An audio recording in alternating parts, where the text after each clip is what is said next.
evening, good night to everyone. I'm really glad to have you with us for the Planet, People, Prosperity Roundtable.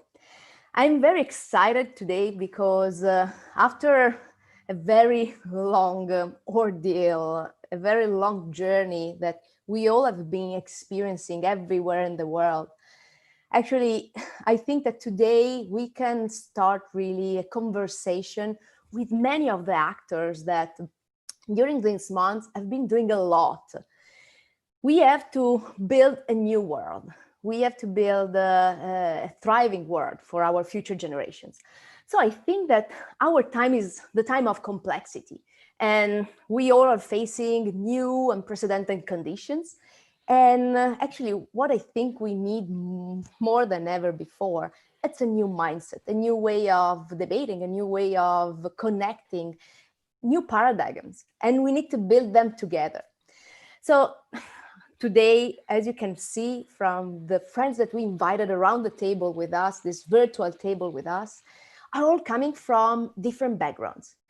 We need to start multi-generational conversations, multicultural conversations, and also facilitate, like never before, the public and private cooperation, big and small working together, innovators meeting traditions.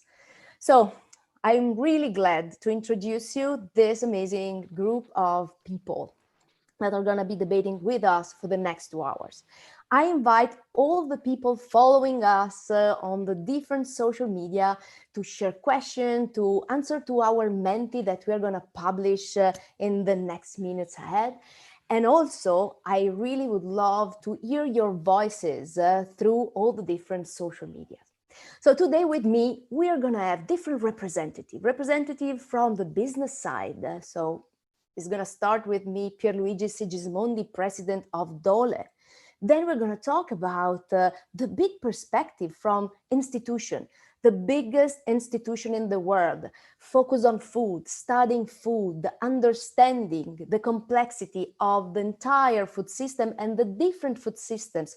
Maximo Torero, chief economist and assistant director general of FAO. Then Peter Schelstraete, and then probably I'm gonna learn better how to pronounce your name, who's the founder of Ubuntu. Technology, innovation, startup. To build a better future, we need absolutely to combine all different ingredients. Then Jonathon Porritt, the co-founder of Forum for the Future, an institution and a person that has been really building this movement around environment, taking care of the earth since many, many years. We can know a lot and much more hearing his voice. Then Max Schorr. We have to talk about the power of education and the importance of managing media in a proper way, because we need to spread the voice. And then we're going to land into a very vibrant conversation talking with Melati, founder of Bye Bye Plastic, and then Ugo and Emma Angeletti, founders of Back to Earth, and Joshua Williams, founder of the Joshua Earth Foundation. And then we want to talk together because we need to build a better future together. But let's start to talk about the perspective of the industry, of the companies. Entrepreneurs and business leaders everywhere in the world are understanding that now is, we're going to face the decade of action, is the time to act and to build a different way on how we're going to make business. The business as usual doesn't work anymore. And so I really would love to have with me on stage Pier Luigi Sigismondi from Dole, because I have been very inspired by your journey, what you're doing. Pier Luigi, please come with me. Ciao, Sara. Nice to be here. Pier Luigi, please. Yes, hi, Sara. I'm happy to be here and to share this wonderful forum with my fellow colleagues, and looking forward to a very open, direct, and exciting conversation. So good to be here. Good. So I really would love to better understand how, say, the industry side wants to tackle the problem of food security. And actually, according to you also, which are some of the good practices that you have been seeing from your perspective and really seeing what's your point of view? Yeah, so food security starts with the understanding of the importance to take a systemic approach, which it's related to us as individuals, companies and industry, and then policymakers. I think that from an individual point of view, it is important that each and every one of us can understand our own personal values and purpose, which we bring to work every single day. Um, at Dole, we've been experiencing during COVID-19 that sense of passion for individuals, not necessarily related to their jobs, but more about how much they've been caring about helping others and volunteering to provide food during this major crisis. I have discovered wonderful people in the company that have been volunteering to provide meals to kids in schools. And again, not being paid for this. It's a passion that starts with each and every one of us. We've been able to donate more than 1 million pounds of foods during just few weeks out of this crisis, where it feels like there is something that individuals really want to do. For me personally, I grew up in a family where having leftovers around the table was not an option. And if you didn't want to eat it, it would be waiting for you the following day. If not, my dad will actually eat it all. So I'm trying today, working hard to pass the same values to my girls at home. And I think that as a leader, we all have the responsibility to amplify what each people's purpose is with the connectivity that they have with the company agenda and the company purpose. And I think it all starts with the notion of what we call practical intelligence. It is the understanding of the talent and the intuition that you have to play an instrument rather than enjoying listening to music. It is the expression that we have in front of the shelf when we pay for biodegradable packaging, or we accept to pay for non-recyclable packaging. The notion of accepting that there might be some ingredients which are not necessarily that healthy, but we just want to eat them anyway. So I think that practical intelligence starts with each and every one of us. And what we're trying to do is to reset our company values and mission, where we want to close the gap that people have with good nutrition, and whilst believing in the power of people, planet, and prosperity. We want to provide access to 1 billion people around the world with goods which have zero added sugars that come from upcycled waste in our farms, and then trying to understand whether there is something that we can create from a unique business model that will allow us to start growing our business, not just for the sake of having our shareholders happy about the revenues and the profits we provide, but also penetrating households, adapting our supply chains so we can be more resilient, and then reward ourselves for how much we grow around the world, rather than only looking at short-term profits, which is, what many companies have been doing today. One example that you asked me to is the initiative that we started last week in the city of Jackson in Mississippi in the States. It's a food desert. There are about 2.5 million people in America that do not have access to good nutrition. They're only surrounded by junk food restaurants.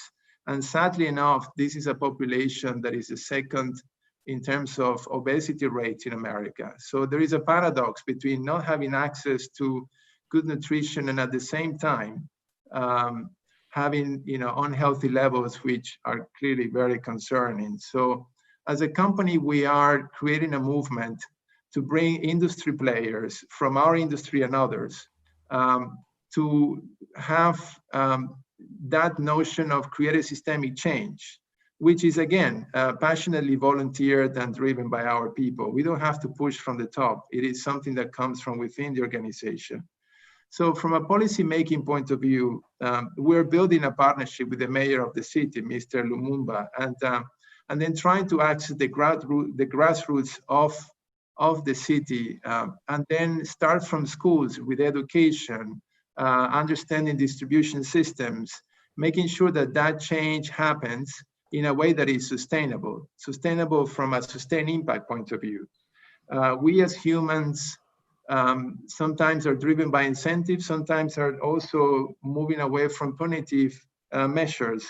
And I do think as an industry, we should really reflect and accept as corporations carbon taxes or sugar taxes, which why not would be much needed in today's COVID war, that could actually be converted into funds that could help society to thrive in these very difficult circumstances. So for us, it is really time to change, and it's time to change in a crisis that we cannot waste, in food that we cannot afford to waste.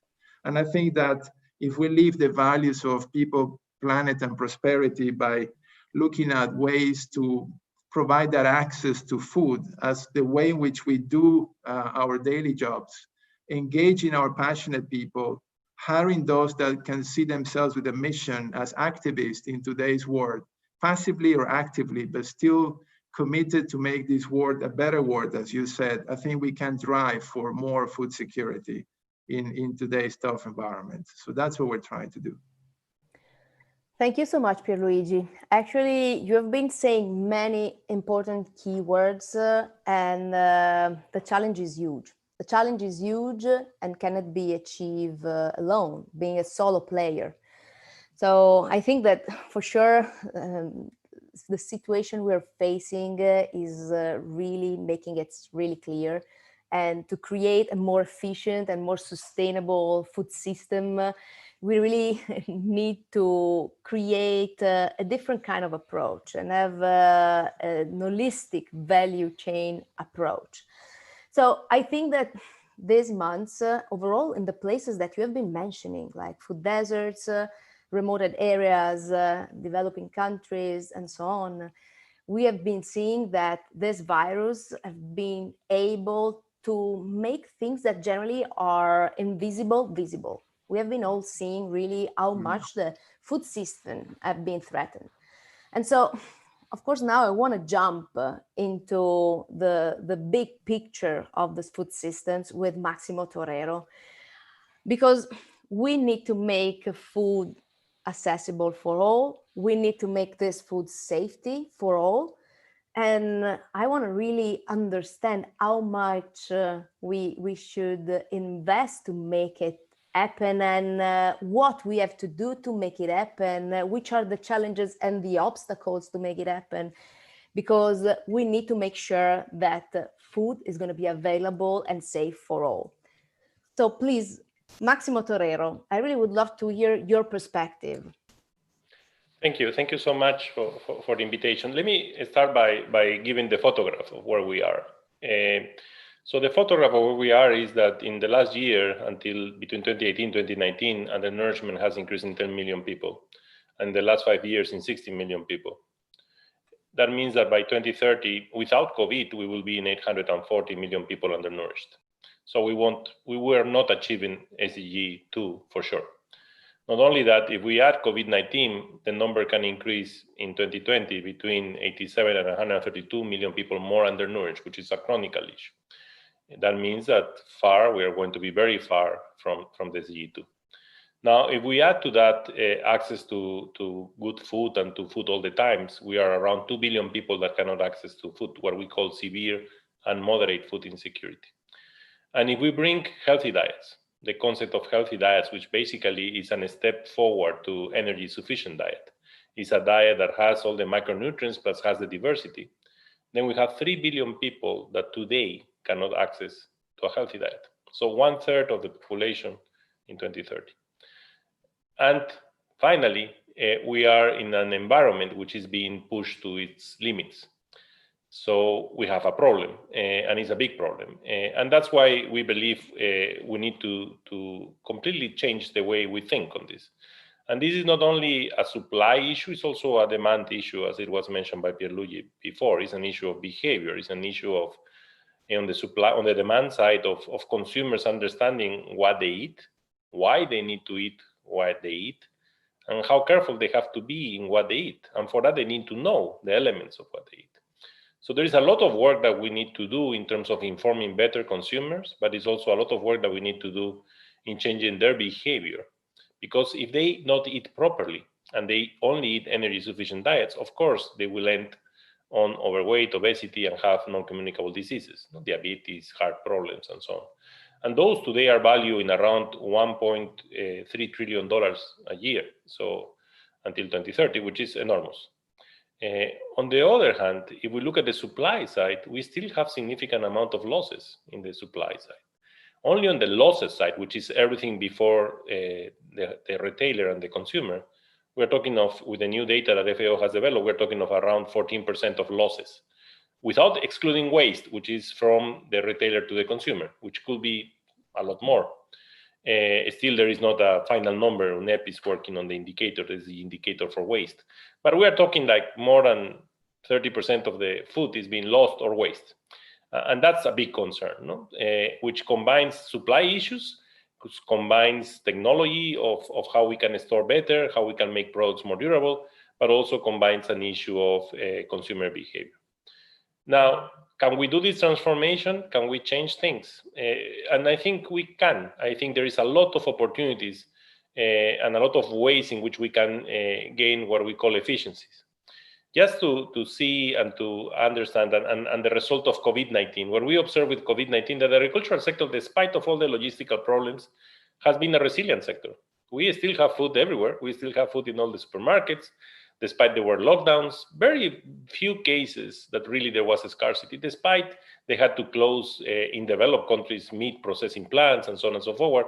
You could find food around the world, meaning that this COVID-19 affected, of course, the logistical part, affected the mobility of food, but things were resolved and companies were able, food processors, to figure out solutions for that.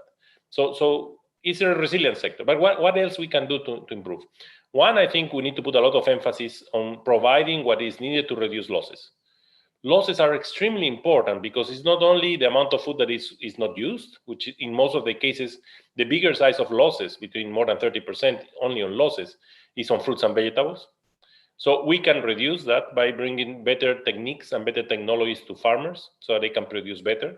There are huge gaps in technologies of storage, for example, huge gaps in drying technologies for smallholders, things that can be resolved. If you look at the literature of the last 20 years, there has not been good solutions for what the farmers are facing in terms of reducing losses. We can also increase efficiency of production. We can take advantage of improving food safety. For example, in Africa today, there is a free trade agreement around the region, within the region, the Africa agreement that they have achieved, but that only touches tariffs. The major problem is food safety issues because of non-tariff barriers. So if we are able to reduce those and to improve food safety with new technologies using blockchain, e-phyto, that could help us a lot to accelerate interregional trade. And that could increase the supply of this variety of diets that we need to reduce the cost of healthy diets without affecting the benefits of the producers, because we don't want to affect the benefits of the producers. What we want is more availability of food in the world, more diversity of food so that we can reduce the cost of healthy diets. So again, my point is that we need to look at all of this, but also we need to understand the system approach, and we need to understand that there are trade-offs to whatever we do. Our objective function is to achieve SDG 2. But achieving that objective function will affect other things. It will affect emissions, it will affect land, it will affect water, it will affect energy, it will affect biodiversity, and it will affect, of course, inequalities in land, inequalities in income. And that's something that we need to understand, we need to measure so that we can target policies to minimize those. Normally, we don't do that. Normally, we don't even have an objective function. So we try to target everything at the same time, and we forget that it's a system. And anything we target, there are trade-offs, and we have to minimize those and maximize complementarities.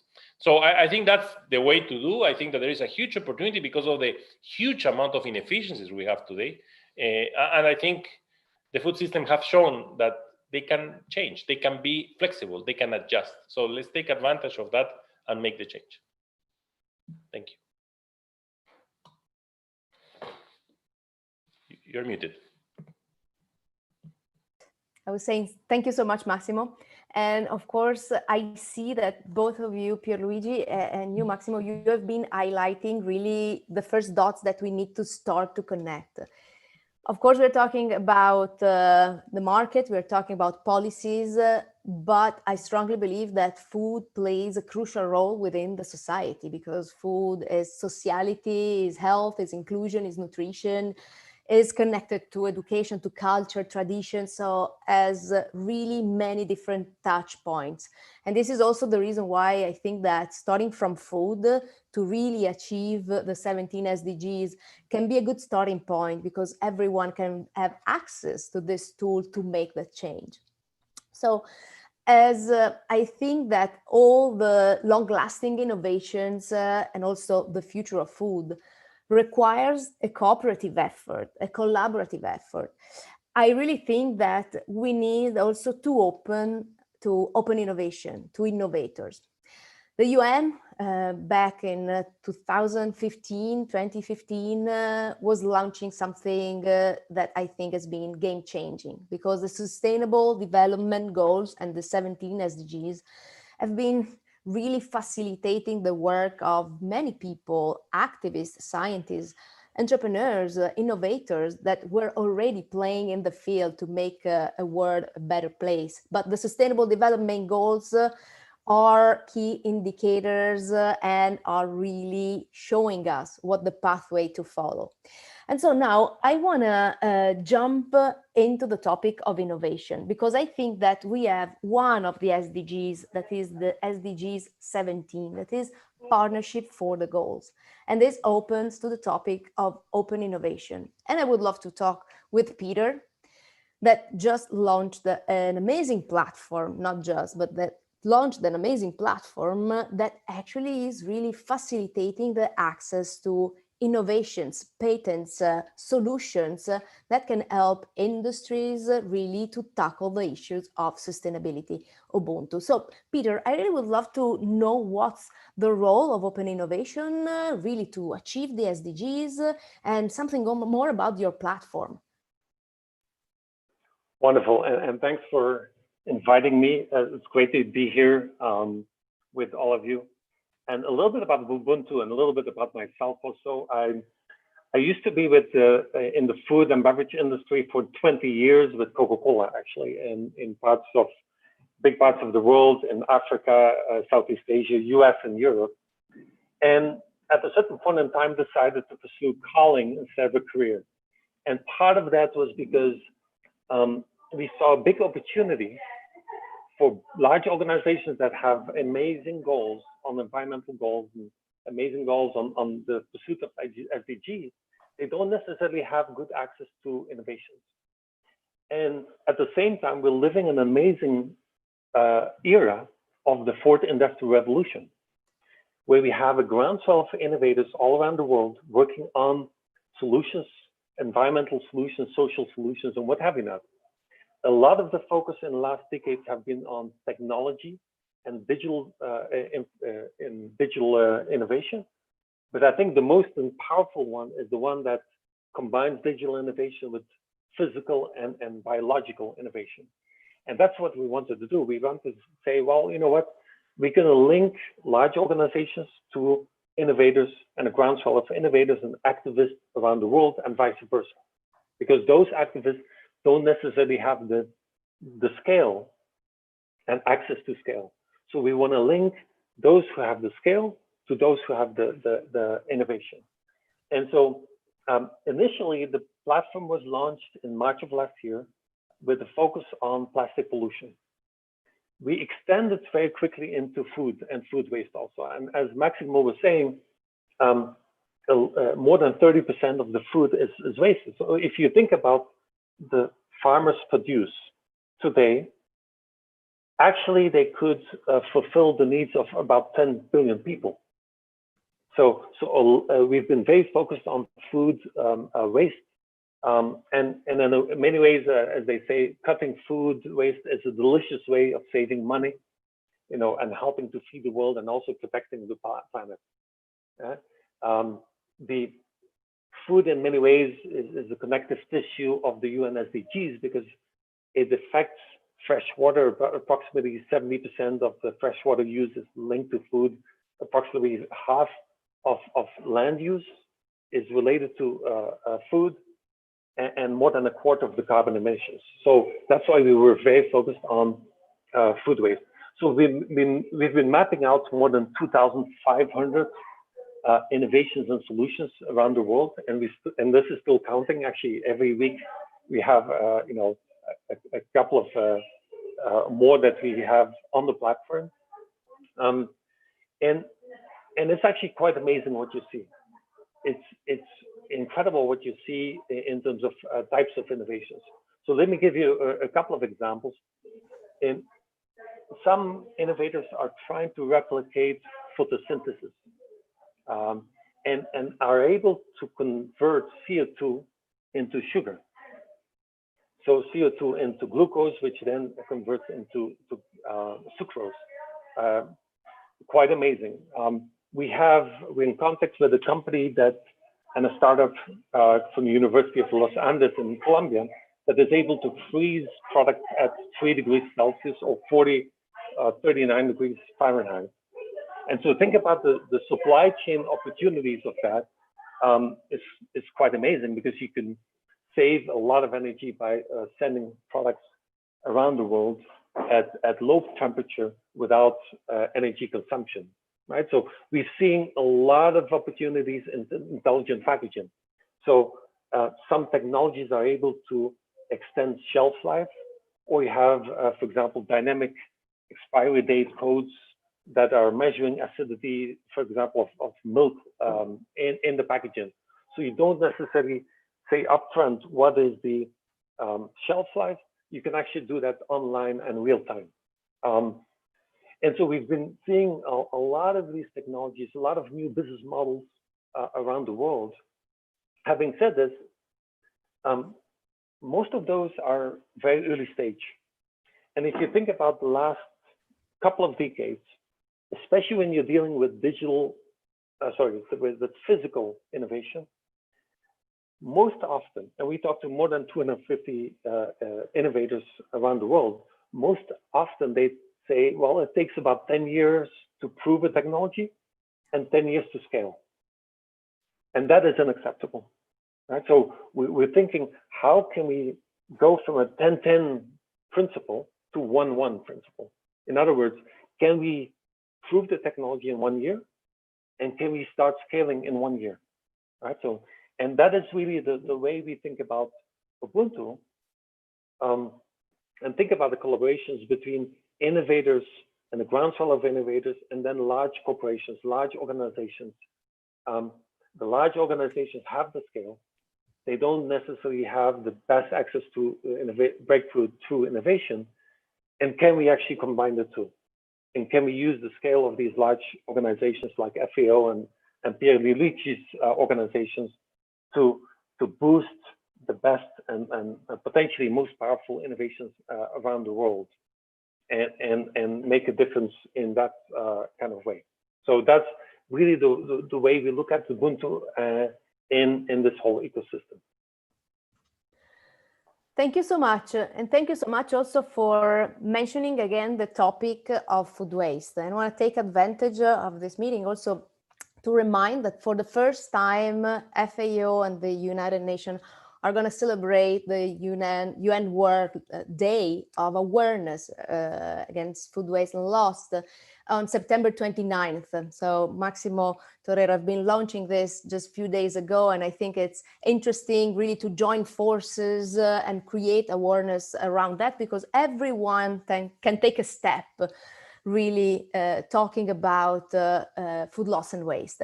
I want to just share for 1 second the Menti asking to our audience that is actually participating and asking question. I want to just share this Menti asking you to tell us what you think about the topic of environment. What's the key word that comes up in your mind when you think about sustainability? And from that, I want to jump to the next speakers. We met on April 22nd. While we were celebrating the World Day of Earth, celebrating Earth Day, Jonathon Porritt. And to do that, I want to share with you with this picture. Yesterday, I discovered that my country, Italy, this year is getting better, because this year we are gonna have our overshoot day 3 weeks later. But if you see this picture, it's not very positive. So the picture shows that from 1970, when we started really getting this focus on environment, the consumption of the energies, of the resources that are available in the planet are, of course, shortening. So to do that, I would love to introduce you Jonathon Porritt. The first time we met, we had an amazing conversation, and I was really inspired because we all have been screaming in the square, being activists in our homes during these months. We have been inspired by Greta Thunberg and many others during these years. But these things has a long story. And I think that we need to start from the roots to better understand also the role that this food system plays. So please, Jonathon, I invite you to be with me on stage. Sarah, thank you very much, and delighted to join the proceedings today. It's a great lineup and a really timely and important discussion. It's difficult when you give that historical perspective, Sarah, to instantly suggest to people that there are very powerful reasons to be more hopeful today than there were back in 1970. I mean, essentially, we've wasted 50 years. And the catch-up process that we're all involved in now is astonishing to contemplate. So from that perspective, I'm so supportive of any initiative that seeks to accelerate the process of innovation. Really interesting to hear from Peter about Ubuntu and how quickly you think some of those breakthrough innovations can be brought forward. That is absolutely critical. There's a problem, however, and the problem really is that people don't think very urgently when they're talking about the food economy. And I was contrasting in my own mind, thinking about my 7 minutes today, I was contrasting in my own mind where we are in terms of the ways people, different ways people address the climate emergency, and they address the food and farming system. And by the end of 2019, really and truly, we pretty much established the notion that this was a full-on emergency. This was not just a bad situation for the climate. It wasn't just a crisis. It was a full-on emergency.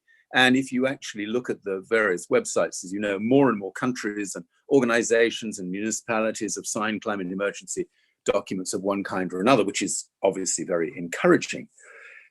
As part of that emergency, there's also a very clear consensus about what we need to do to address the emergency. There may not be policy action commensurate with that, but there is a consensus. And essentially, it's very simple: decarbonize by reducing the use of fossil fuels and stop deforesting. Just stop tearing down forests and do much more to protect the natural world, particularly those sinks of carbon in the natural world. When you look at the food and farming situation, there's no shared sense of emergency, to be honest.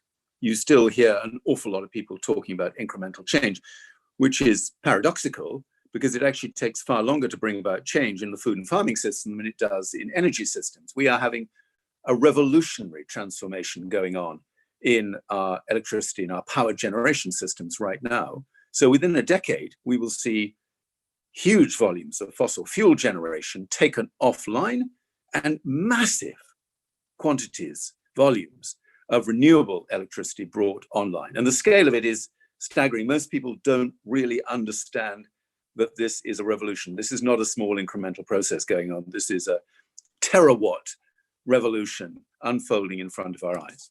Not so easy to bring about revolutionary change processes when you're talking about land use, because land use is a longer term perspective and it needs to be played out over different timeframes.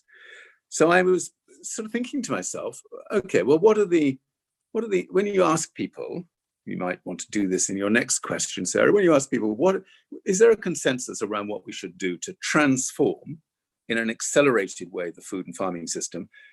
I don't think you'd have a set of consensus viewpoints around this. You might, but I doubt it. Whereas for me, it is crystal clear that there is exactly the same amount of science-led consensus on this. I think there are three things that fit the bill here, the equivalent of decarbonization and end deforestation. First is the whole story about massive reductions in meat consumption. Sorry to spell it out, but if you don't massively reduce the amount of protein that we derive from intensive meat production systems, forget sustainable or regenerative farming systems. It'll never happen. Secondly, eliminate food waste. When you've got 30 to 40% of the raw material that you produce, that the value that you create theoretically going to waste, as in serving no nutritional purpose whatsoever, and you know you've got a systemic problem of such a deep nature that we really have to go after that. And third, just to sum up the whole biodiversity, water, ecosystems side of things, is protect soil. There's no sustainable food system in the world where we carry on destroying soil at the level we're doing today. So stop eating so much meat, get rid of food waste and protect soil. That for me is the food and farming equivalent of what we've achieved with the climate emergency story. But we do not see an emerging consensus spelling out those priorities in quite the same way. And I think it's problematic for all of us. Now, we have to ask the difficult question, why have we not succeeded in establishing that consensus, even though wonderful scientific analysis has been done for years demonstrating the power of those three things? And let's speak the truth here. It's because of the massively powerful incumbent industries, incumbent companies in the food and farming sector. They stand to gain literally nothing from addressing food waste, I'm sorry to say. It's of no interest to them whatsoever. For some reason, they've just discounted the soil issue. I do not know why or how, but year after year, they continue with their agronomic practices that actually deplete soil rather than enhance soil. And thirdly, as we know, they don't want to see meat consumption reduced, because meat consumption is a massively profitable part of the total global food economy, including the feed that makes that dependence on animal-based protein so prevalent. We've got an incumbency problem, just as we have in energy with the fossil fuel companies, who in my opinion are now on the back foot. And I do not believe that that incumbency with the fossil fuel industries will last very long at all. Recent decisions by big oil and gas companies to write off assets to the tune of many billions of dollars. The recent decision by BP at last, eventually, to start transitioning its portfolio to 40% renewable energy. I mean, this is happening. We don't talk enough about the incumbent food power base, but it is actually really significant. So sorry if that's a controversial point, but we do have to go there, and we can't actually put the kind of energy we need around a proper global prescription for sustainable regenerative food and farming practices unless we recognize the political realpolitik that lies behind it. Thank you so much, Jonathon. I always love the way you say what's the state of the art, because this is clear. And more than 1/3 of all the anthropogenic created gas emissions are made by our food choices. How much we use and overuse plastic, of course, meat consumption, and many other issues related to that. So this is pretty clear. Of course, I also want to be positive. I try always to be positive. And if people like we're doing today, and if I see the number of people that decided to join us this afternoon, I'm really happy, because this means that people start to understand how much all the issues you have been mentioning are interconnected. And this is the reason why we always try to stress this concept of taking care of planet, people, and prosperity as a unique thing. We cannot just tackle food security if we don't tackle the topic of biodiversity and all the other issues that you have been mentioning. So this is pretty clear. I think that in all of that, communication, new medias also to build a new kind of democracy, because I think that new media can play a crucial role in that. And also education can play really something that can be game-changing. We just ended on Sunday our digital bootcamp that we are organizing together with FAO. And we had in the same room 50 people coming really from all over the world, multi-generational, big managers, industry leaders together with teenagers, scientists together with teachers, willing to work together. And it's been really mind-blowing to see that they were doing it without any barrier, any cultural barrier. So I see that there is this movement happening. And in that, actually, I would love to ask to Max to come with me on stage, because you, Max, you are an expert on that. And you, of course, you are in media, you are connected with youth, you have been building a network, you know more than me for sure, how crucial is now the big, say, big media world, and how much we should work really to empower not only youth, but empower the broader society. And so I strongly believe that this is really a unique opportunity to try to connect the dots. And I want to know from you how technology really can help us now to drive through this green recovery and to build a thriving society. I think that now, after the COVID pandemic and through the COVID pandemic, that I think is going to take us for the next month ahead, unfortunately, how we can manage that. Well, thank you so much, Sara. It's great to be here. Thank you to all the other panelists and to the people watching. It's a great moment for this conversation. We need to be having this conversation. I think back, we're in a pandemic. It's the first of my lifetime. I recently was reading about my great-grandfather who actually died during the Spanish flu from complications of the influenza then. He was one of 50 million people who died around the world. And I think, some people were getting it before they even knew it happened. And the world was much smaller in terms of population there. While the COVID-19 situation has been extremely challenging, it's been remarkable how much global solidarity there's been, how much behavior change there's been. And technology is clearly playing a role of that, of spreading information. Unfortunately, also at times spreading misinformation. At Upworthy and Good, we're reaching over 100 million people every month. And we're learning from billions of data points over the last 15 years since we've started in terms of what resonates and what doesn't. And I think when we started, socially conscious communications was a very small thing. And the art of and design of the communications often just didn't, because the ethics were there, you didn't have to design for engagement as much. And we were really interested in, because the issue is of ethical importance, how do you put really beautiful design? How do you design the content so that people engage? And I think technology allows us to learn very quickly what works.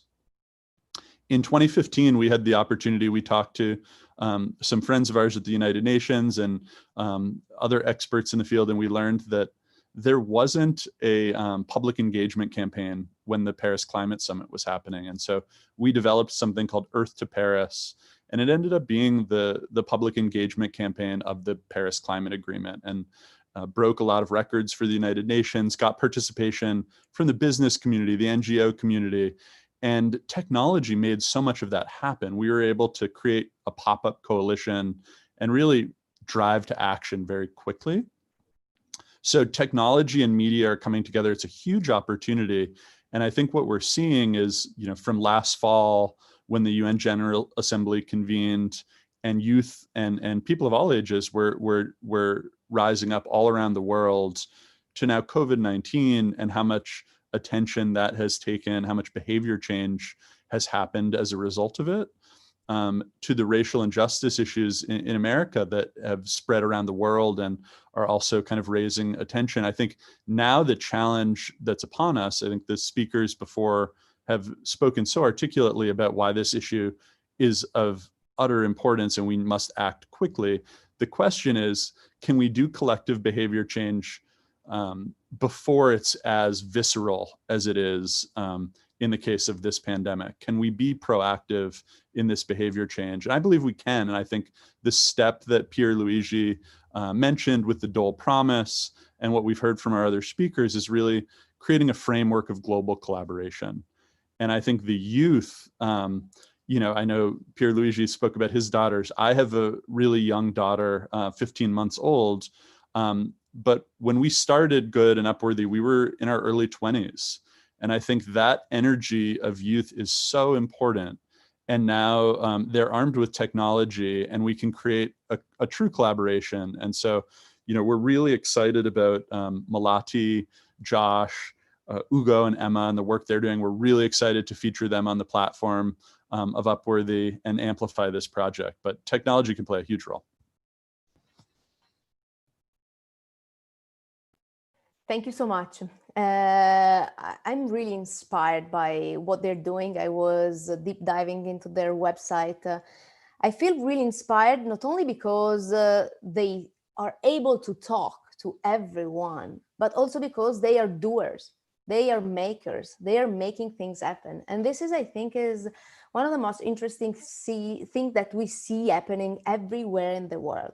We see youth that are not just in the square screaming, but youth that are making startups, finding solutions, being active within the society.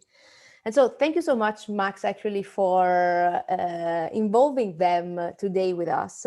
And I really would love to start introducing them because I want to know more about you. And I would love to start this open conversation because for many years, we have been working in silo. So as we have been seeing inside our Future Food Bootcamp a few weeks ago, people feeling afraid, the youth feeling afraid to co-design with the business people. I strongly believe that it's time now to break the silo and start to work together, to build together.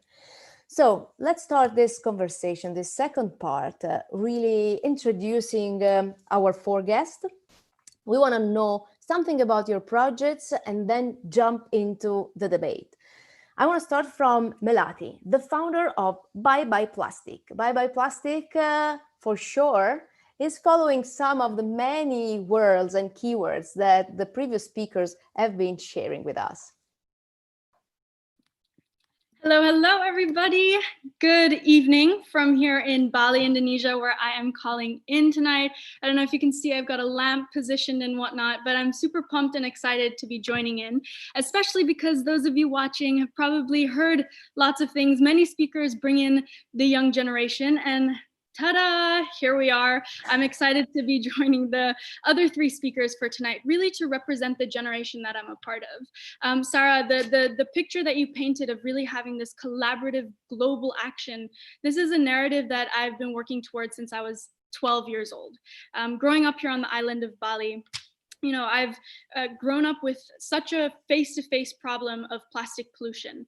I kept thinking when I was listening to the other speakers articulate so much new knowledge to me in the food security sector, I kept thinking, again, putting it in silos. It's about food, not about plastic pollution. And yet that was already a huge error. And I wanted to just, again, put to the fact that the interconnectedness is huge.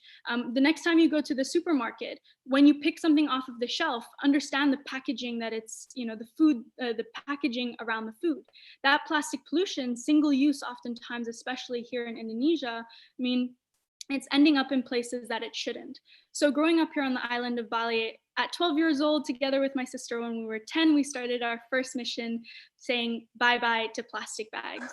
And since then, we've really understood the power that as 10 and 12-year-olds and as this large movement of young people working together with all levels of society. Yes, it included the government. Yes, it included meetings with large business leaders and industry leaders that were maybe behind plastic production. But what we knew and what we understood is that pointing fingers is not going to get us anywhere. We need to have that collaboration. We have to understand the bigger picture. And from then on, once we understand why change is not happening fast enough, that is our role as the young generation to come in, connect the dots, and accelerate the change we want to see. So I'm excited for this next part of the conversation where we're going to be having more of a discussion and where we can maybe ask some more big questions. Thank you so much, Melati. You catch my point, 100%. Now I want to introduce Ugo and Emma Angeletti, that are the founders of Back to Earth.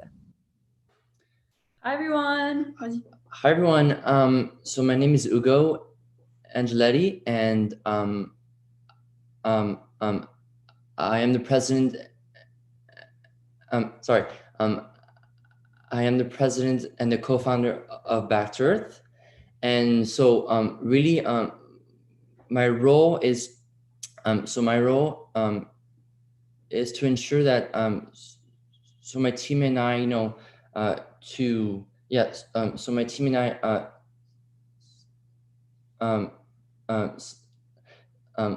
so my team, so my team and I,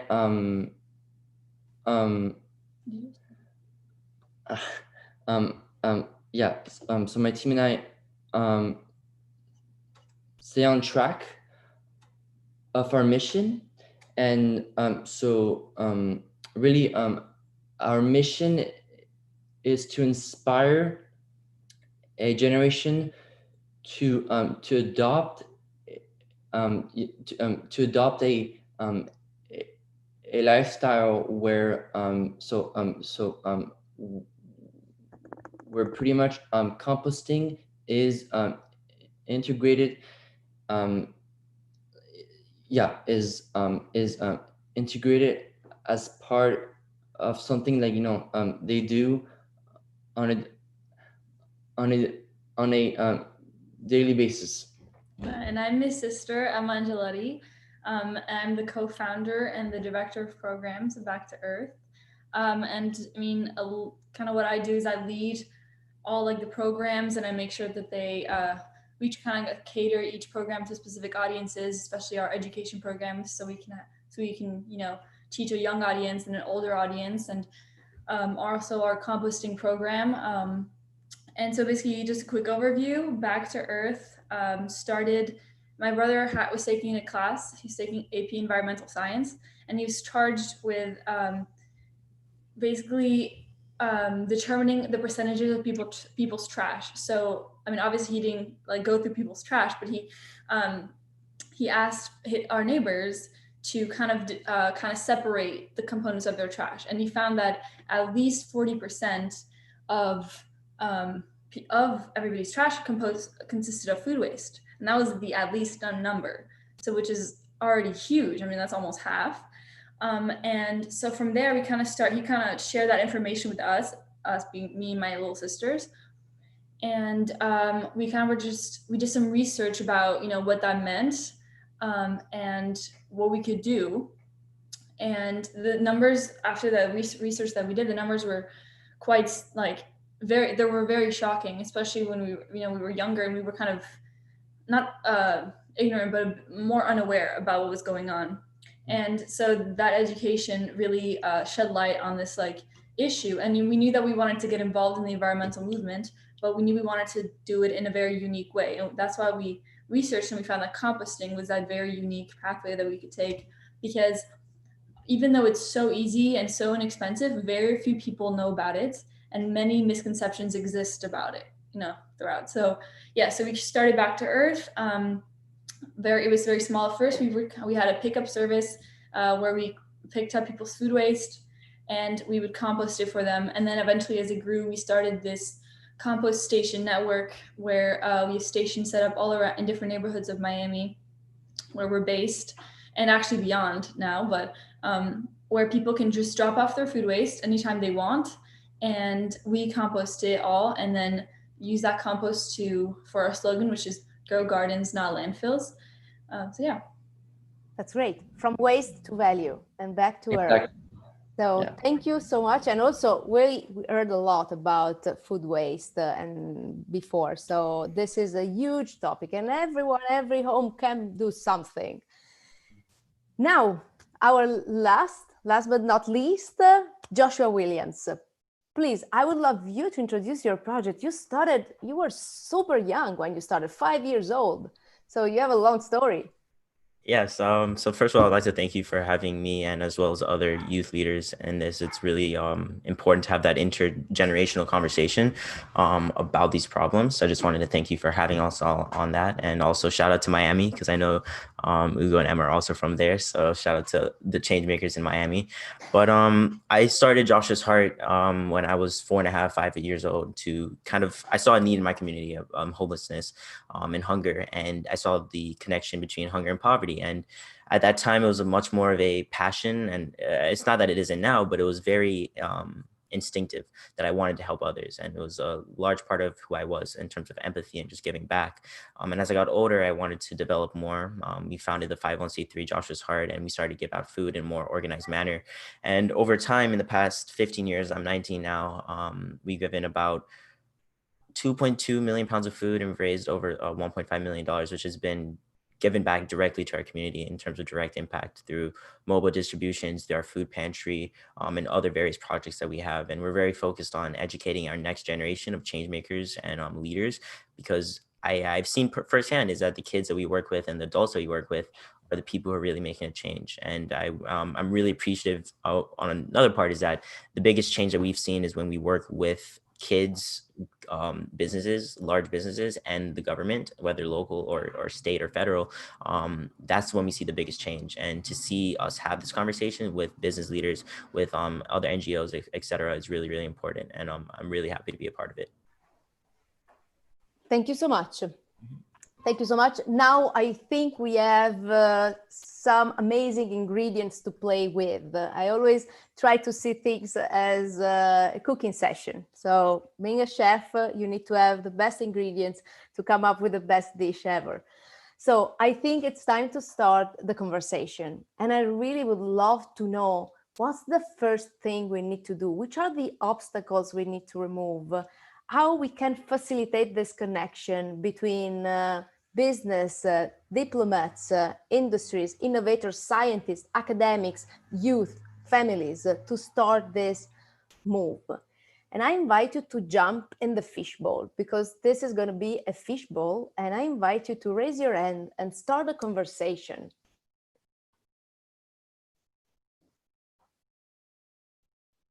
Pierluigi, I see that you opened up your camera, so please. Well, I must say that hearing Melati, Ugo, Emma, and Josh, I feel encouraged that our position as a company is to really empower the young generation to challenge us, to find new ways of doing things, to feel that vibrant energy, to put us in a very uncomfortable position so we can really move and do something different. We want to communicate more to people. And then learn from them, from this young blood, that it's only injecting a huge amount of energy for us to keep going and to fight against any kind of complacency or the why nots of anyone in big companies like mine that will allow us to really make something exceptional here. So I must say that I feel tremendously inspired by listening to them and wanting them to be part of us.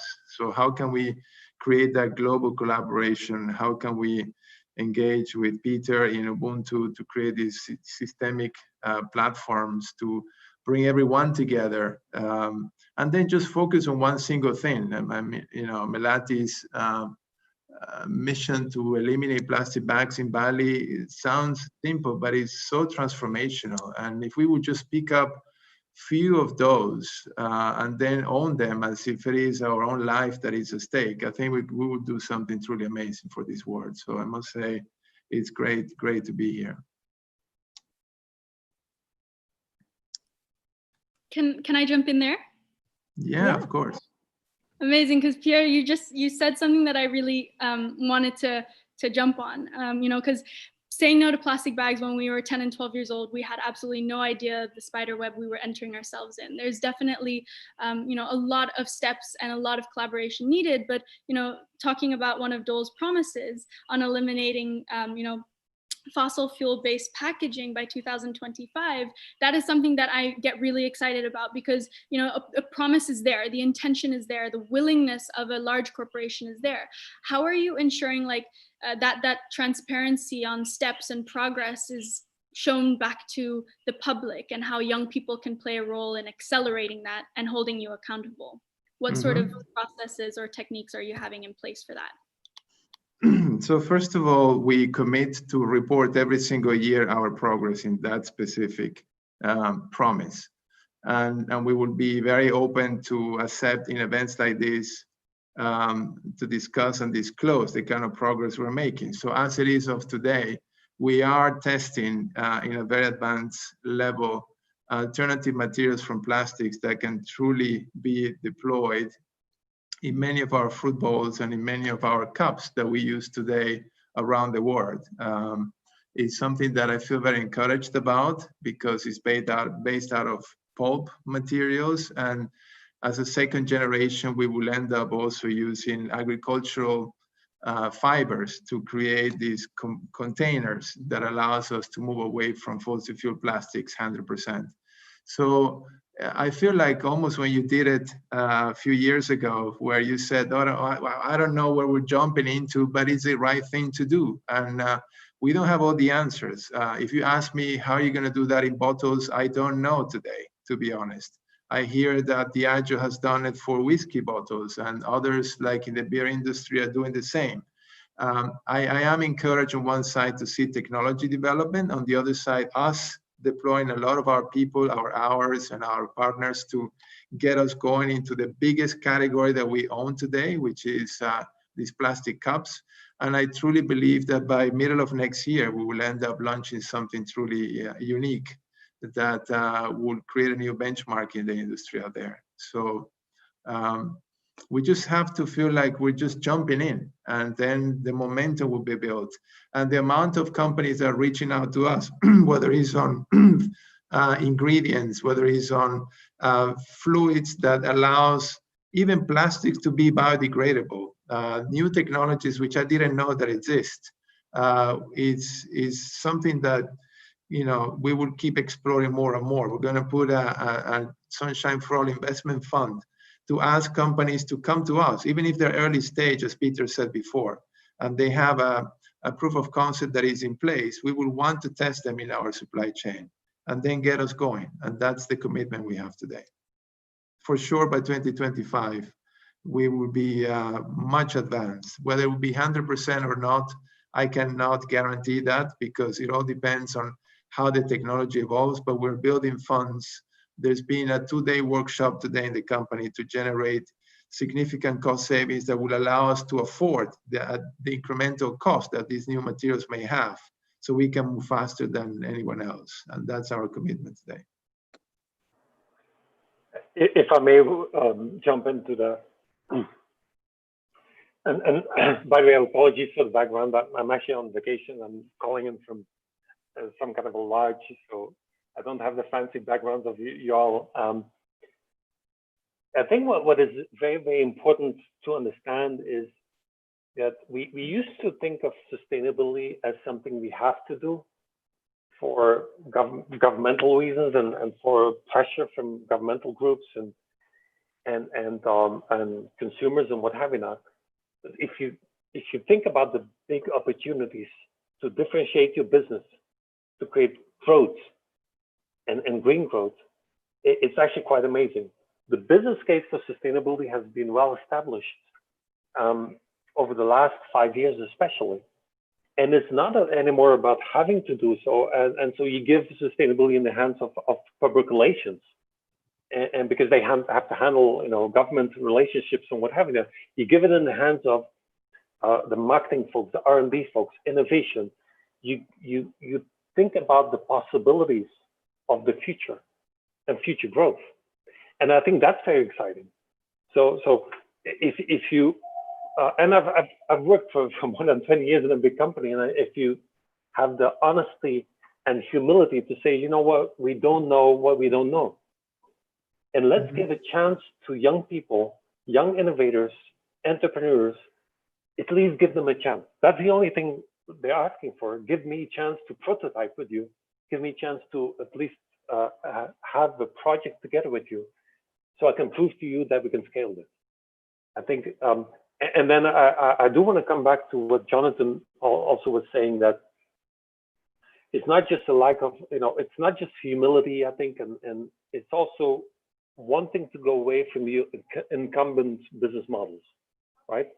Powerful big companies, as he said, don't necessarily have the incentive to change. And I think that's the biggest step for big companies is incentives to change your business models, your capex that you invested in for years and decades and so forth, and say, you know what, there might be another way to do this. And the energy industry has shown that it takes a couple of innovators to really shake the industry like never before. And all of a sudden, it took Tesla really to show the whole industry of cars that, there's another way. So I'm very excited about this moment in time, which is really, really unique, because you have the combination of the fourth industrial revolution and the new generation that is more and more environmentally focused, and more and more a generation of leaders, business leaders, and leaders in organizations that say, you know what, we've lost 30 years, let's do something different now. Sara, perhaps I could jump into the fishbowl on that one just to endorse what Peter's saying there. It is fascinating, Peter, to have seen how many companies tried to create their own innovation incubators, this whole notion of what was called intrapreneurship, where these big companies would create incredible sort of diversity of different structures to make it possible. And Pier Luigi, this may almost certainly apply to you and Dole. It is very difficult for big companies to do that. It has proved almost impossible. And most of the disruption, as we know, does not really come from within the incumbency, it comes from without. And we can see that in all sorts of different sectors today. So I'm hugely excited by the degree to which the innovation agenda now is exciting many more investors who can actually see massive opportunities to be part of that disruption process. Because we do still have to do some things, Peter, as you know, not just because we can see good prosperity emerging out of it, but we have to do them because otherwise we're going to be completely stuck. So I guess the one thing I would draw on from that is never forget the kind of prevailing economic orthodoxies. I'm very conscious of everybody involved at the moment in trying to find bio alternatives to hydrocarbon-based plastics. With the price of oil as low as it is today, boy, this is going to be a really tough 2 years, because the logic of market-driven economics will go to the lowest priced provider. And a lot of bioplastics and really smart ideas are already beginning to feel very pained with oil at around $30, $40 a barrel. It gets harder. And that's because we have to bring the economics into this as well as the straight innovation story. Can I say something on this? Because I think if we bring the economics in full, we need to cost what are the externalities that using these materials will create. And normally we don't do that. Exactly. And that's the problem. And I think that's where the youth and movements and consumers can play a role. Because at the end of the line, if there are companies that are willing to take the challenge and are willing to make the difference, their problem is that they lose competitiveness because they could use materials which are more expensive. And the other companies continue to use what they are not supposed to use because of the high level of externalities. But that's where the consumer movement can change things, because if consumer movement supports those companies which are doing the effort, no matter the product becomes a little bit more expensive, they will force the other ones to change. And that's where I think the youth can play a crucial role, because that will make the difference. You are given the proper incentives for companies to do the change. And the companies which are trying to assume that, they are getting the proper incentives. And that could force the other companies to do the change. But I think it's really important to understand that it will be very difficult to really true cost the externalities and the trade-offs that these plastics and so on have in the world. But consumers can push for that. And that's where youth, I think, can play a crucial role. Like they play in anything, like they are the ones telling parents not to be careful with the produce, to sort them and so on and so forth. They are the ones. That's the change, because in so many cases, especially when we talk of developing countries, rural areas, The generations are older. We're talking of older generations. And it's not that they don't want to behave different. It's that sometimes most of them don't know how to read and write. And it's very difficult to make them change their behavior, because if they cannot understand most of the things that are happening because of the lack of education, they were not lucky to have education. But the youth can be that translator, that bridge, that translate the information that comes to them in the way that they can understand and make the change. I am completely believable that all the generations can change. In many cases, it's difficult for them because they don't necessarily understand the way we are communicating today. Yeah, and to dig a little bit deeper on the issue of plastic pollution, I think it's interesting that so far the issue has been driven by the global north in a way, and saying, oh, we need to tackle this, and we need to tackle it in Southeast Asia, right? So let's push the big issue of plastic pollution in Southeast Asia and China, what have you. Now, interestingly, I saw some research with 28,000 people around the world showing what is the behavior going to be post-COVID, and 72% of the people said that they would cut down on plastic packaging in favor of glass packaging, in favor of reusable packaging. And guess what? The biggest increase, or let's say the biggest decrease for plastic, was in places like India, Brazil, China, and what have you. So all of a sudden, thanks to COVID maybe, and that's the silver lining of COVID over the long term, hopefully, and again, this is intent post-COVID, right? So hopefully the silver lining is going to be that more and more people are going to be, more environmentally conscious and driven by countries that you don't expect that to be leading. So that's, I thought, a very, very interesting point, that this environmental action is actually spreading throughout the world, not just the global north. I just jump in there representing a country from the global south, Indonesia, number 2 on, becoming one of the largest sources of marine plastic pollution. Not something that we're proud of, but unfortunately a fact. We heard a lot of narratives as well this evening, a lot about like how young people can, really push things forward. And, even I said like that we can bridge the gap, but that's a grassroots effort, right? This is sort of a question, because this is something that I'm really curious about. Why are we not talking more about the consequences and the push that government, legislation, regulation change, policy work, why is that not a normal average discussion? Why are we not talking about that more top-down approach? Because I think, I sometimes feel like I'm in such a bubble that I'm like, well, how much louder do we have to speak? How many rallies, how many marches, how many more times do I have to lose my voice before we start seeing change happen? And I think that that's where the narrative is also wrong, where we're saying, young people can inspire us, young people can give us hope. It's not about that. It's about seeing, again, this systemic approach, but more importantly, systemic change. Because Jonathon, I love what you said, basically we wasted the last 50 years. What are we going to do so that we don't waste the next 50 years? I love that so much. And I think it's necessary that we have top-down action. It's necessary that more people understand this issue. And I think one of the things that we've been focusing on at Upworthy through this pandemic is reminding people of the best of humanity. And I think I hear you, and of like, how much more do I have to do? And I hear you, and I respect that. And I think translating your energy into system change is vital.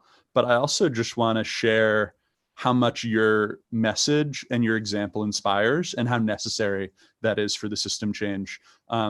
Hearing your story, hearing Ugo and Emma, hearing you, Josh, when you're 5 years old, and you see somebody homeless who doesn't have food, and you figure out how over a decade and a half to give them 2.2 million pounds of food. It is so inspiring, that individual story. And so I think that is part of the urgent need. What you say, Melati, is how do we turn this groundswell of energy? How do we take advantage of this moment where we have a pause for reflection, to not just rely on the one-offs, but to be able to solve in a comprehensive way? And I completely agree that we must do that.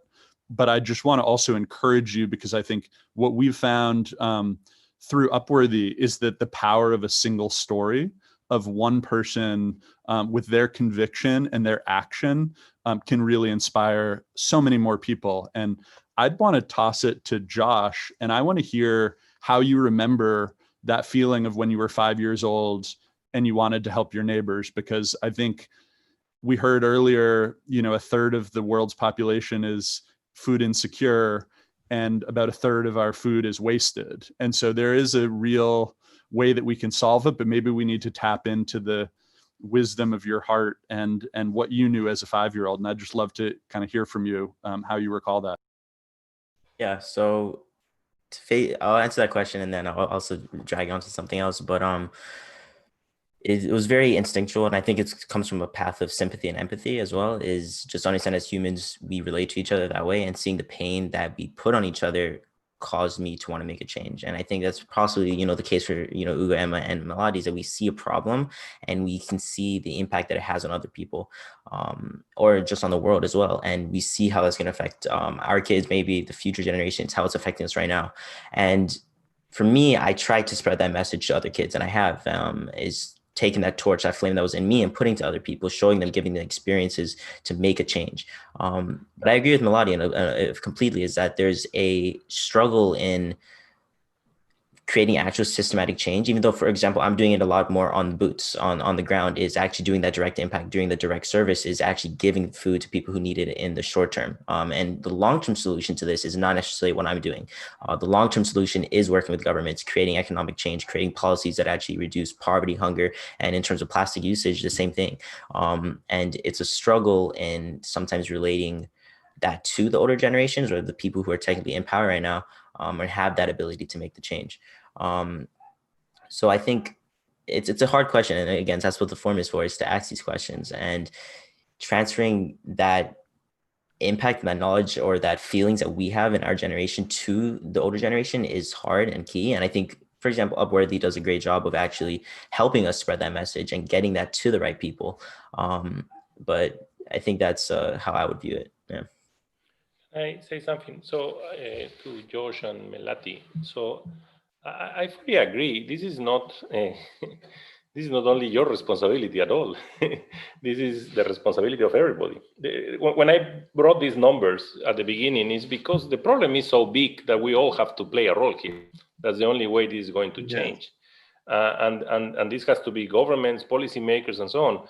The point, I think, which is important, is to create this movement, this change, trying to create this movement of transformation and of change.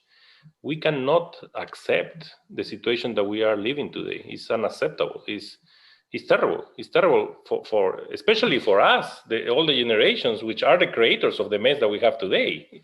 It's terrible. So I don't think we have to push the responsibility to you. That's not the way. On the contrary, I think we are responsible, and you are helping us to different mechanisms, but the responsibility is with us. We and the older generations. I am not only responsible, there are older people also that did it. But that's what, but on the other hand, I also think that this movement, in FAO, we have something called the Youth Committee, and the Youth Committee is not younger people necessarily, it's youthfulness, okay? So we have people which are very young, but we also have people which are higher ages, which are youthful because they want to bring innovation and new ideas to change things. And that's how I see this type of movement. But what is important is, let's wake up and do the change, you know? It's so weird. What we are living today, the COVID-19, is changing the lives. Like I see my kids, which are your ages or younger, they're completely choked with what is going on because they are messing their life completely. COVID-19 is complicating their life, their choices, where to work, what to do, and so on and so forth. So we are facing this enormous shock today, and people still do not open their eyes. They think that, no, it will go over. You know how much people will go into poverty with the decrease of GDP growth that we are observing? We are losing 10 to 15 years of some progress that we did in the mess that we have today.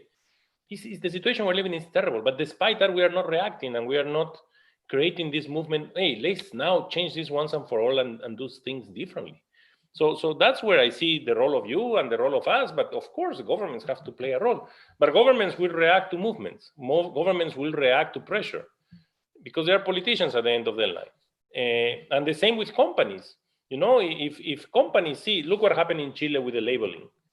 Okay, big fight with big companies because of the new labeling mechanism. And once the consumers will start to create more pressure, and the companies have to allow the Senate to do what they were supposed to do. So again, I think everybody has to play a role, but the movement is the important thing. I can add something, yeah. So I think I completely agree with everybody when you talk about the role of corporations and the role of the government, all that. I think that's very important. But I think back to earth, when we talk about, you know, the goal of food security and all of that, we talk about regenerative food systems, and what we like to call it we call it the loop. Basically, everything that comes from the earth can and needs to be given back to it. In fact, that's why our project is called Back to Earth. And it's a concept because in a way it has to transcend the physical, right? It has to, obviously we need to have physical change, and that comes from corporations, that comes from policymakers and government. But I think also it needs to start at a very individual level. And specifically, before we can change people's actions, we need to change their mindsets. And I think that's equally important because, I mean, obviously governments, and at least in a democratic government, you know, it's representative of the people. So if you can change the mindsets of the people, the goal is that the goals of our government will change, will parallel, you know, that mindset. And so I think at Back to Earth, we find that really important. A lot of people ask us if we worry about getting political, but there's like this beautiful connectivity in that corporations fundamentally are run by people. And I think if we can change just the way general people think about food waste, even if that means just increasing their overall education to begin with. I mean, most people don't even understand what composting is. They know very little about food waste. If you could just bring those facts to them, I think already that would create such a change. Of course, paralleled with action, but I think they're like really hand in hand. I mean, I think one causes the other. I mean, so yeah. I love that so much. And I want to toss it to you, Pier Luigi, about a question around somebody mentioned the short-term pressures of kind of financial performance in the short term. And I think one of the things we're seeing is businesses balancing longer-term priorities with shorter-term priorities. And I'm curious how the Dole promise allows you to take the long-term into consideration, and how you're thinking of that. Because I think if companies can take leadership like you're taking, it's going to be very helpful for this solution. Yeah, I mean, long-term, when I started my career, long-term was 10, 20 years. Now long-term is 5. So we are driving our company to create this systemic change in the next 5 years, and we consider that long-term. And certainly having shareholders that have that vision helps a lot. And we're also privileged because we are a private company. We're not having to report financial results every quarter. So that creates a better environment that is more conducive for investments in the short term, for returns in the long term. But I think that at the end, it's all about leadership. We do believe that in today's world, renewable energy, alternative materials, they all are starting to pay back. And there is a lot that can be done already now that also delivers short-term results. By converting all the electricity usage in our facilities to renewable sources, we have paybacks of less than a year. So it is happening now, it's possible. You just need to commit and exercise leadership to make it happen. So that notion of only in the long term things can happen is no longer viable. And it's in any exponential change, there is always a deceiving phase, where there will be always the skepticals believing that it's not possible. But if you believe that this is what your company needs to do, you will find the ways to subsidize, to find the funding to actually make it happen, no matter how much pressures you will have from the outside. So I truly believe that the most successful companies today are those who are driven by purpose. And if your purpose is to make, something that makes a difference in the world, you get the traction, you get the ideas, you get the people aligned, and things will happen. I'm absolutely convinced about that. So Pierluigi, just for the audience, because Max was mentioning the Dole promise, can you please share with the audience what's this promise? What's the promise you're making? Yes, because if not, I think we're missing an important part. Yes. So we are inspired by the notion of championing for a more equitable world. And that means closing the gaps of people with good nutrition. In other words, what we want to do is to provide access to good nutrition to 1 billion consumers around the world. That good nutrition means the best of what the goodness of the earth that can offer. And at the same time, things which are foods without added sugars, foods that come from upcycle losses in our farms, in our supply chains, that we can convert into nutrition, into snacks, into alternative ingredients that can help in that nutritional agenda. If we do that without any fossil fuel-based packaging, in other words, making our products sustainable in an environment where we would like to be carbon neutral within the next 10 years, where we think we can do it, we will deliver shareholder value.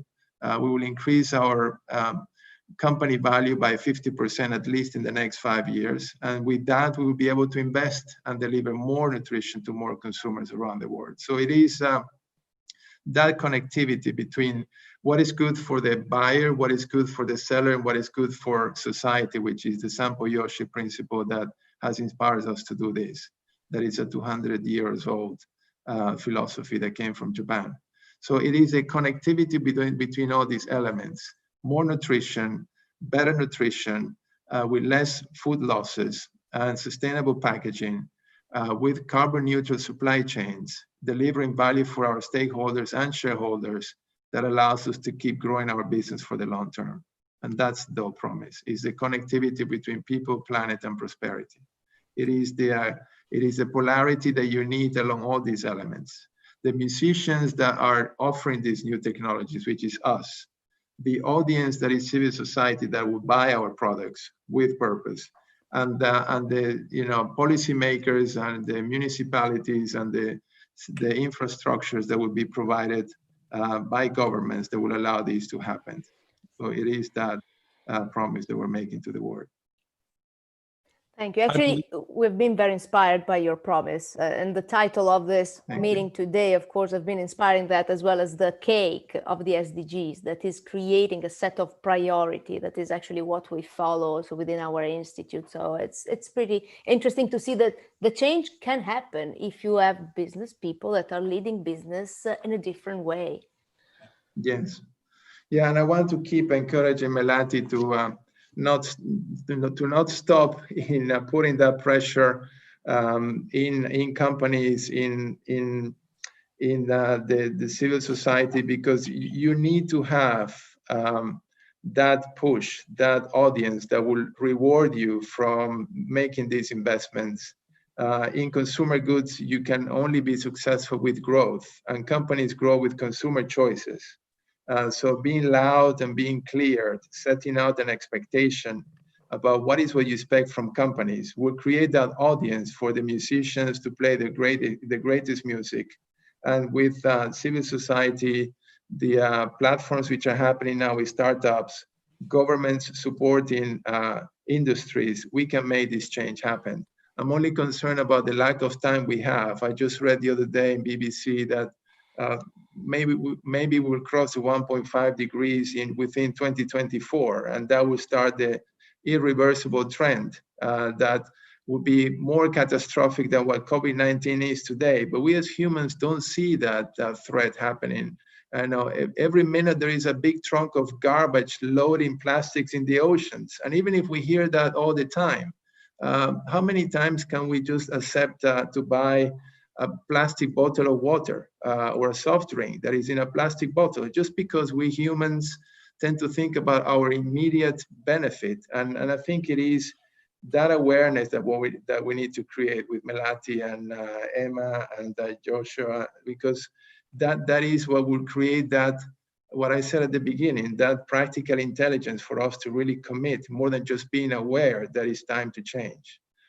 So it is a combination of all the players in this story. It's not just about only companies. We need consumers, we need civil society, we need governments to actually aim in the same direction. And the magic happens when you can combine all three with the same purpose. That's where the magic happens.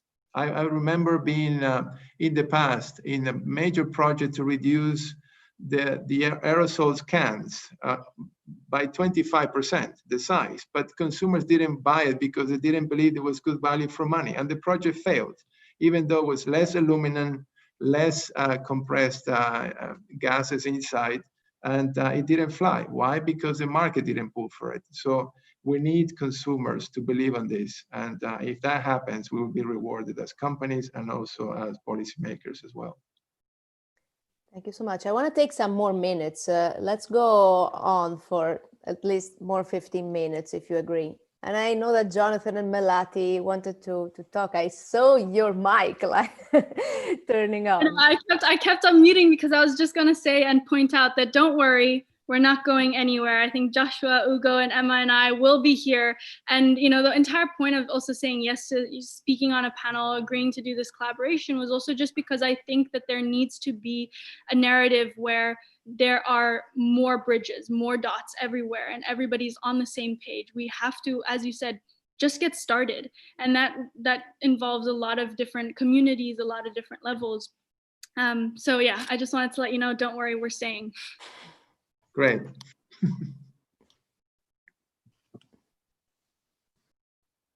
If I may, on the tactics of this, because I think this is really important. And for me, it is really critical that 2019 saw a completely new disruptive force in the politics of sustainability. And that was the emergence of young people through the climate activism campaigns, Strike for Friday, all around the world.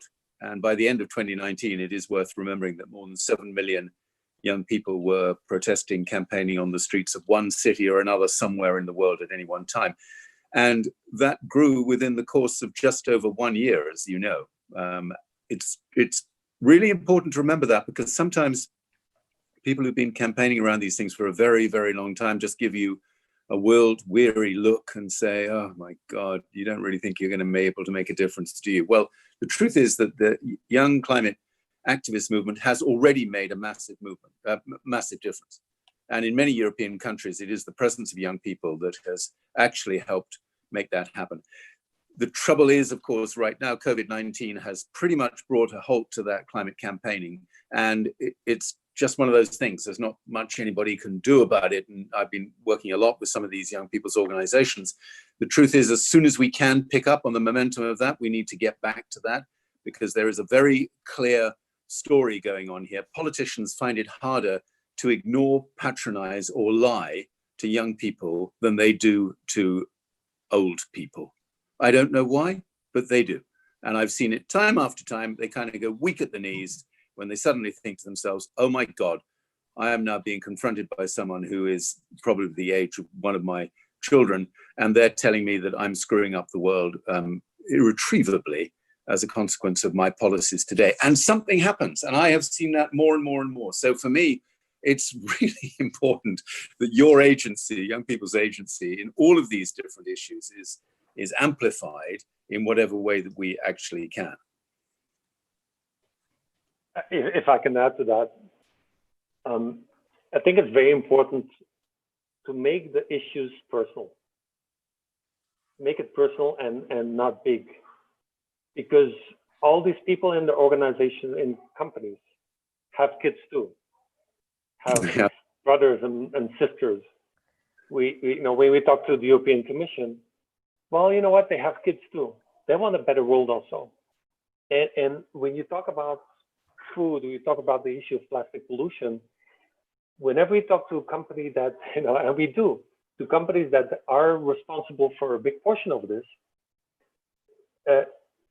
everyone tells us it's a very personal issue, because you go to a barbecue and you say, hey, I'm working for this company, and without an exception, the discussion is going to be about plastic pollution, or the discussion is going to be about food, or the discussion is going to be about. So if you make that issue personal, like what happened to the plastic pollution issue, it has been a personal issue. And many people argue it should have been done for climate change earlier and even bigger. But that's the role of what we can play, what you can play, we can all play, is don't think of this as big issues and that they're like, hanging in the sky somewhere. Make it a very personal issue and think about the impact of this issue to your own family, to your own friends and kids and the next generation. And I think that that's very powerful. Whenever you do that, and when I hear, for example, Pier Luigi talk, there's so much of his own organization and the passion of his own organizations into that, right? It's a very personal manifesto in a way. And that's the trigger to make it happen. When we speak to the European Commission and they talk about the Green Deal, it's not something that is just for voting purposes, because European Commission doesn't get voted. Yes, they do indirectly, but it's a very personal issue, right? And that's I think what we need to get to. I can add something. I think that's like a really, really good point, because one thing that we've noticed in our work is that a lot of people, the reason that they give usually when they don't want to be involved or when they say that they can't, is that they can't personally relate to what's happening, or they can't feel the effects of climate change. That's an argument a lot of climate change deniers use. They've never really experienced natural disaster, so it must not be true. And I think that's why food waste is such an important topic in the climate change environmental movement, because food waste is something that is obviously personal because we all produce it. There's no exception. We all eat, we all have banana peels after we eat bananas, apples, whatever.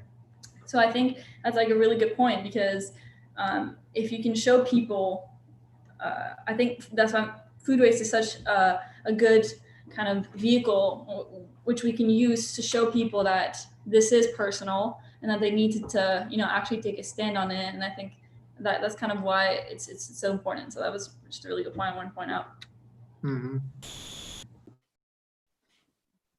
Thank you, Emma.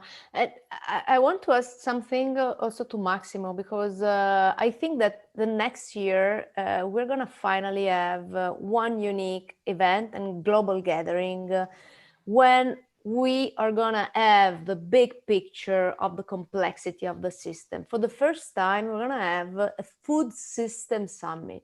I've been spending all my last 10 years just going in conferences talking about future of proteins, agro-innovation, all the separate silos, also within the food industry. When we talk about food, we tackle everything: inclusion, social justice, of course, biodiversity, climate change, water, and all the other issues related to all the different SDGs. So, Maximo, we've been debating about that also during the pandemic. I think that this thing of creating awareness about the complexity of the system and talking about the systemic approach that is needed, I think it's crucial. No, I completely agree. We have an opportunity with this summit, which is launched by the Secretary General of the UN. But for us, the summit is a starting point. So it's not the end point. It's just starting the transformation and starting to understand all these externalities, like we call them trade-offs. Because the goal is to achieve SDG 2. But to achieve SDG 2, you work with all the other SDGs. Of course. And you will create trade-offs with, which is so simple, but it has not been done. That's the important thing. Every SDGs look at it as a silo, no?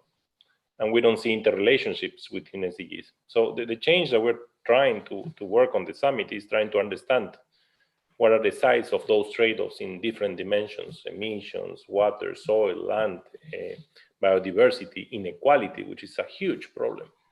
Land inequality, but income inequality. What we are observing today in COVID-19 is how bad inequality is and how much it will exacerbate because of this type of problems. So that's what we are hoping. It's called now the People Summit because it's going to be very bottom up. They're trying to make dialogues taking advantage of the electronic world across the board that will help to bring up ideas. But in parallel, we are also trying to make a movement, and we have been working to build up a movement that will move in parallel to the summit, which we hope once and for all will create and make people understand that if we don't change now, things won't look good, and won't look good with the others and with us. So I hope that movement will fly. It's something that we are going to be announcing soon.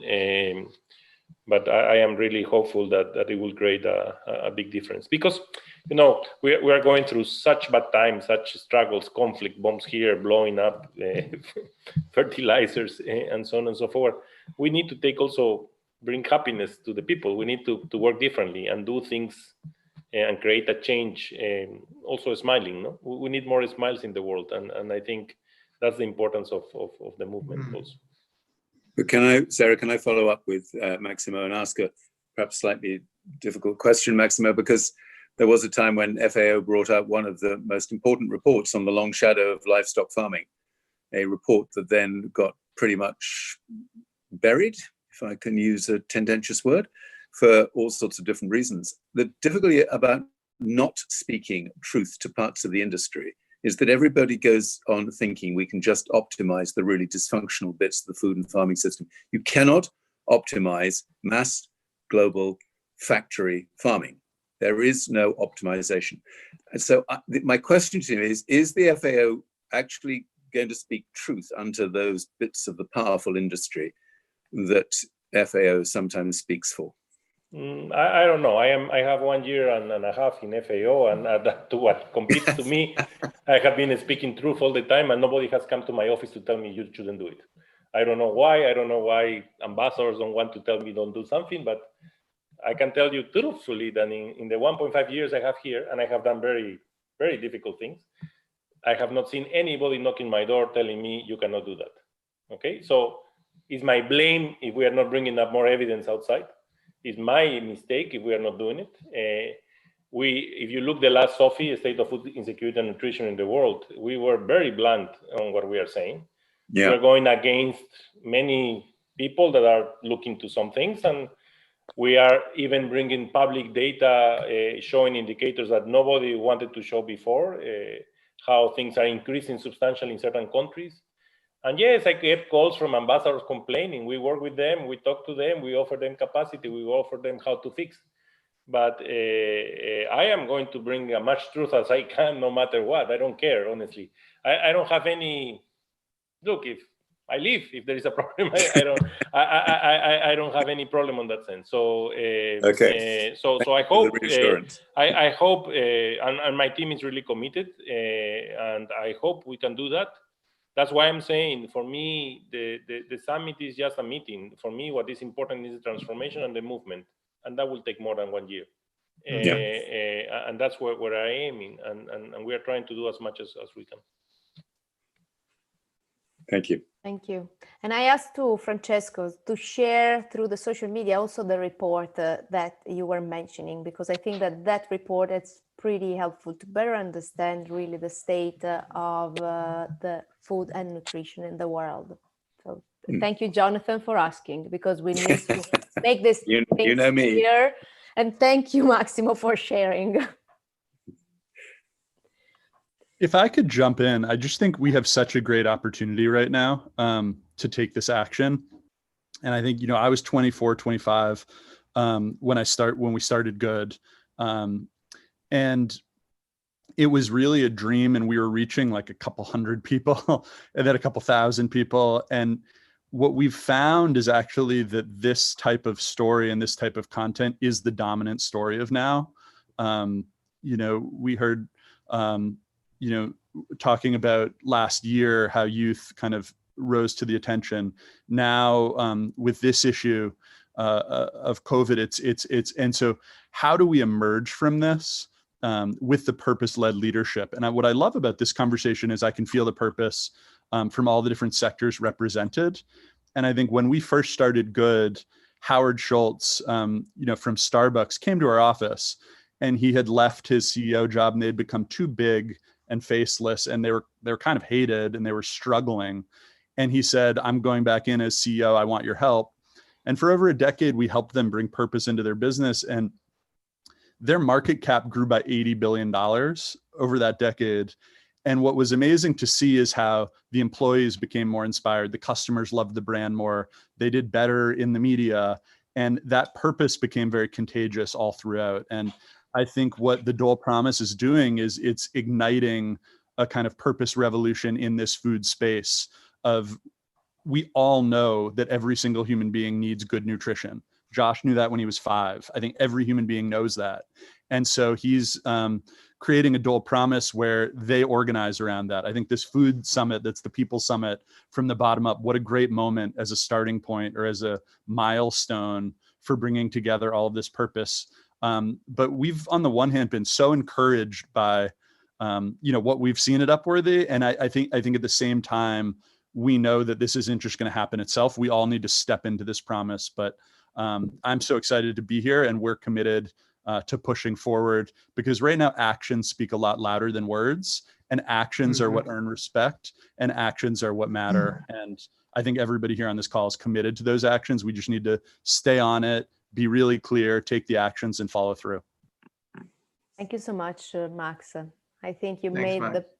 the perfect closing, because we are about to end this almost 2 hours conversation. So I really invite you all to jump on the screen and turn on your camera, because I think it's good to have all the round table now together. I don't know if someone has some last words, because I think it's good to have a closing, and then I'm gonna show what the audience have been sharing on Menti, because we have some words that were popping up more than others, and I'm just start sharing that while maybe if you want to add some other things by the end. So this is actually what I don't know if you see it, what actually have been popping up. The big names are future, collaboration, environment, waste, change, planet, plastic addiction. So all the things in which you are all committed in, the things that you are doing, the keywords that you have been sharing. And this is what the audience that is following us now through YouTube, Facebook Live, and so on, is sharing with us. So this is something that is not just our challenge. I think it's the mutual challenge that everyone is sharing in this time in history. And also, I think that this picture that probably you have seen on Earth Day, I want to share it with you, because was pretty, I think it was a good way to communicate that actually is all in our hands. And on Earth Day, National Geographic was showing this double-side magazine with the option, because we know that each of our choices can lead us to save the world, or to see our world on fire. So really, I think that all the actions that you are sharing, all the things that you're doing are really showing what's the bright side of the moon. And I think is the things that we need to keep going, doing as much as we can in the business side, at the policy level, inside the schools, inside the street. So really, I'm inspired by all of you, and I will keep going, trying to connect all of those dots as much as I can, because this is what I'm doing in my daily life. And I see the impact, because from when we started up today, I saw companies changing completely their DNA. I've been seeing youth starting startups that now are making huge impacts. And I invite you all to measure the impact. So all of those guys, they are sharing numbers. The impacts need to be measured. We need to show what's the impact of our actions. So really, thank you so much. Thank you so much for representing your communities, for representing your countries, your culture, your backgrounds. I see that this roundtable is representing what the society should demonstrate every single day. I want to see this happening in the city council. I want to see this happening everywhere in the world. So where we can talk business people, startuppers, innovators, youth, industries, institutions, all together and connected by media, because we need to communicate and speak loud, because generally fake news are louder than our voice. So I think that we need to speak loud, speak well, and learn how to do it better than the ones that are spreading fake news all day long. And I know that this is a tough job. So thank you so much for being with us. And I invite Sarah. you. Thank you. Thank you. Thank you. Thank you. Wonderful. Thank you very much, everyone. Thank And you, guys. let's stay connected. I invite you all, each time you gather around the table, to think that we are honoring our past, we are enjoying our present with the people around the table with us, but also every bite leads us to the future. So really, let's focus on that, on the power of food can be the starting point to make this positive ripple effect and build a thriving society. Thank you so much. Bye. Thank you very much. Bye. Bye-bye. Bye.